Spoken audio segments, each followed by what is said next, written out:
اللہ اللہ اللہ۔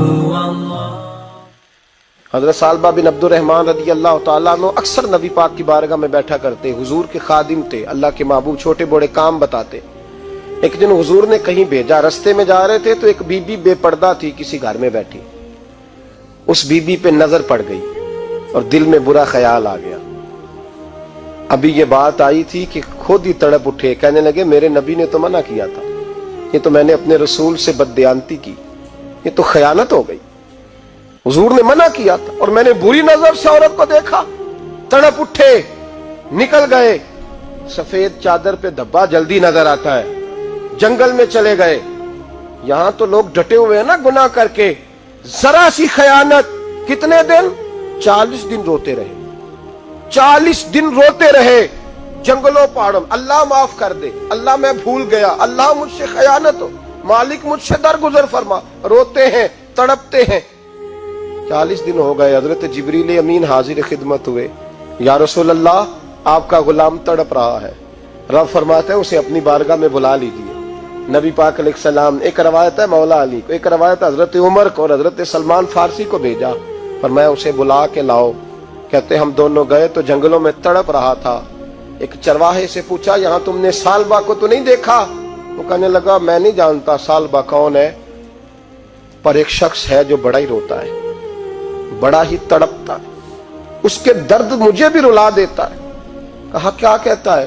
کہا بس معافیاں مانگتا ہے، کہتا ہے مولا مجھے رسوائی سے بچا، دنیا اور آخرت کی ذلت سے بچا۔ کہا بتاؤ کہاں ہے؟ کہا پہاڑی کے پیچھے۔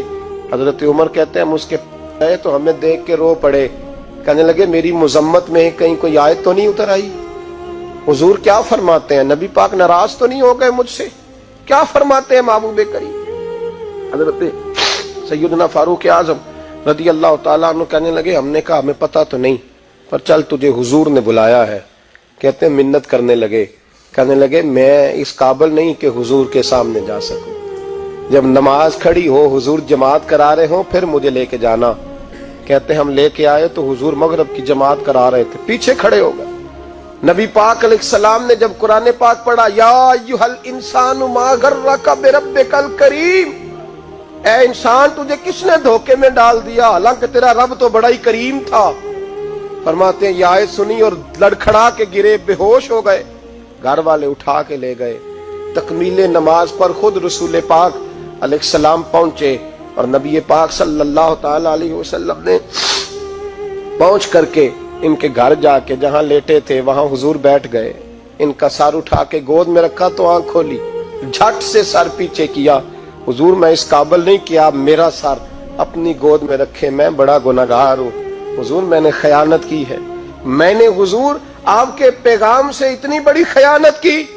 میرے محبوب نے پھر سر اٹھایا، ماتھا چوما، بالوں میں انگلی پھیری، فرمایا تجھے مبارک ہو، رب نے تیری توبہ قبول فرما لی ہے۔ کہا یا رسول اللہ اللہ نے قبول کر لیا؟ فرمایا ہاں۔ پھر حضور کے چہرے پہ دیکھا اور آنسوؤں سے آنکھیں بھر کے کہنے لگے محبوبہ بتائیں آپ مجھ سے راضی ہیں کہ ناراض ہیں؟ حضور کی آنکھیں بھی بھر آئیں، فرمایا میں تجھ سے راضی ہوں۔ بس یہ لفظ کہنے تھے، انہوں نے کلمہ پڑھا اور ان کی روح پرواز کر گئی۔ میرے محبوب پاک علیہ السلام جنازے کے ساتھ خود چلے۔ حضرت جابر ابن عبداللہ رضی اللہ تعالیٰ عنہ فرماتے حضور جنازے کے ساتھ چلتے، ایک قدم یہاں رکھتے، ایک ذرا ہٹا کے رکھتے، پھر ہٹا کے رکھتے، یا رسول اللہ یہ کیا ہے؟ فرمایا اس نے بڑی اعلیٰ توبہ کی ہے، 70,000 فرشتے اس کا جنازہ پڑھنے آئے ہوئے ہیں، جنازے میں فرشتے آئے ہیں۔ بھائی ذرا سی خیانت ہوتی تو وہ تڑپ جاتے، تو بھی تو حساب کرنا، میں بھی تو حساب کروں نا۔